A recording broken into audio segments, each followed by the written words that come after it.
Shop Talk.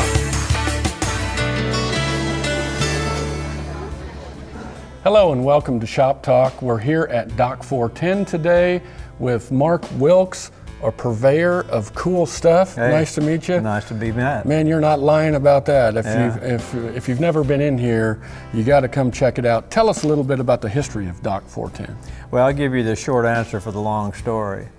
I have a degree in psychology, history, and anthropology, and somehow that just didn't work out. So in 1980, I started selling carpet out of the trunk of my car to builders, and I loved it.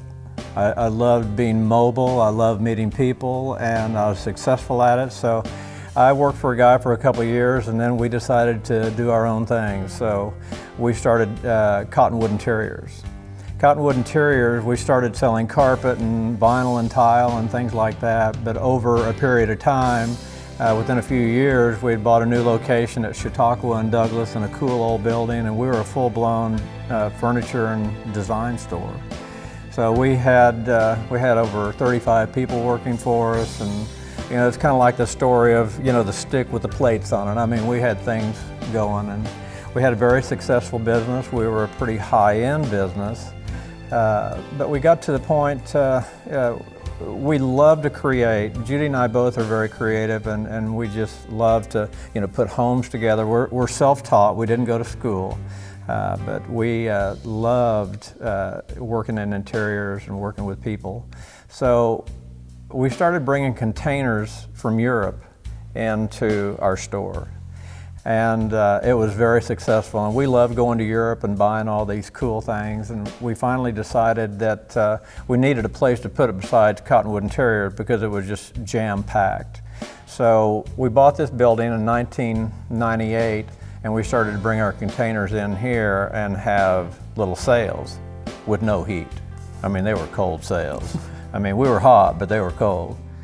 Judy and I finally decided, you know, what we really love is Dock 410.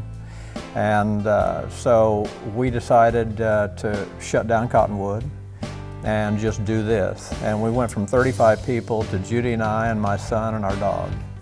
And actually, it's one of the smartest things I've ever done. We didn't have the business, you know, that we had before, but you know, when the hearse pulls up, there's not going to be a U-Haul behind it. So, you know, Judy and I, what we want to do is, I mean, we want to have fun and have joy in what we do, and we really found that here in this location. We had to have cool stuff. We don't allow anything ugly in our store.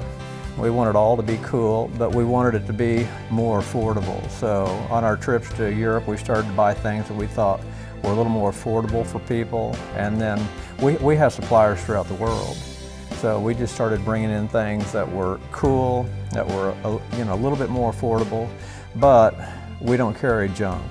I can't carry a sofa that's $299 and you get 12 chairs and 13 ottomans with it. That's just not us. Mm-hmm. And so we're not trying to be like anybody else. We're trying to create our own atmosphere and you know, the things we sell, and we haven't gone too far wrong. Tell me a little bit about something that you're kind of focusing on here lately, the fine art photography. You know, one thing about Judy and I is we're never static.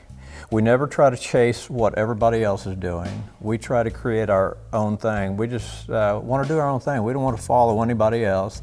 And through the years, a lot of the things that we've created, other people will come in and copy what we do.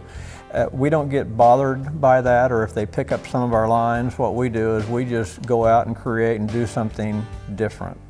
I actually have been a photographer my whole life, but I never thought about selling it. And about 6-7 years ago, I had somebody come in, you know, it was a $20 million project, and they were looking for Kansas art. And I thought, well, you know, I don't have any Kansas art, but I do have some old photos that I've taken over the years. So I went and got my photos, and they liked it. One thing led to another, and lo and behold, I mean, we made some pretty good money on this job, and I thought, you know, maybe I can sell this stuff. So being creative, I really started getting into it. I wanted to be the best photographer that could be. So I really poured my life into doing the photography, and I got my son involved in doing it, and he loved it. So we started going on trips to national parks and just about anywhere to take cool pictures. After a couple years, we decided that, you know what, Kansas is pretty cool. Why don't we get involved in taking pictures of Kansas? So Kansas is unbelievable. I mean, we found things that we never thought we would find before because we didn't see the beauty that's actually there. So as a result, now my son and I have just exploded.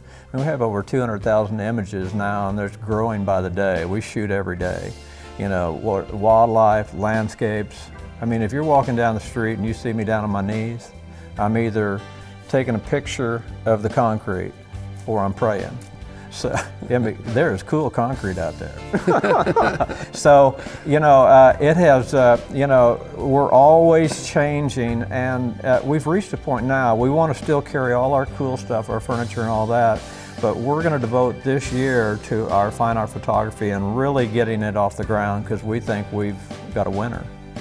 So the fine art photography is just a love that we have, and I'm actually starting in the works to write a book, and my book is going to be my son's fine art and my fine art, and it's fine things to do with your kids that last forever, things that bring you together. And I'd want to encourage other people to find those things that they can do with their kids that, you know, when you're 60, 70 years old, you'll be able to still share something and bring you together. So our business is not all about just making money. We see our business as a ministry. We enjoy meeting people. We enjoy helping them solve problems. It's just a joy. I love coming to work. I get up early in the morning and I can't wait to come down because every day is different. I'm not putting a rivet in, the same rivet every day. I'm down here doing something that I love and creating things and helping people out. So, and I get to do it with my family, so it's pretty cool. All right. Well, Mark, thanks a lot for joining us today. Yeah. Do yourself a favor. Come down and check out Doc 410 at 410 South Commerce here in Wichita. You'll be amazed, believe me. Come on down.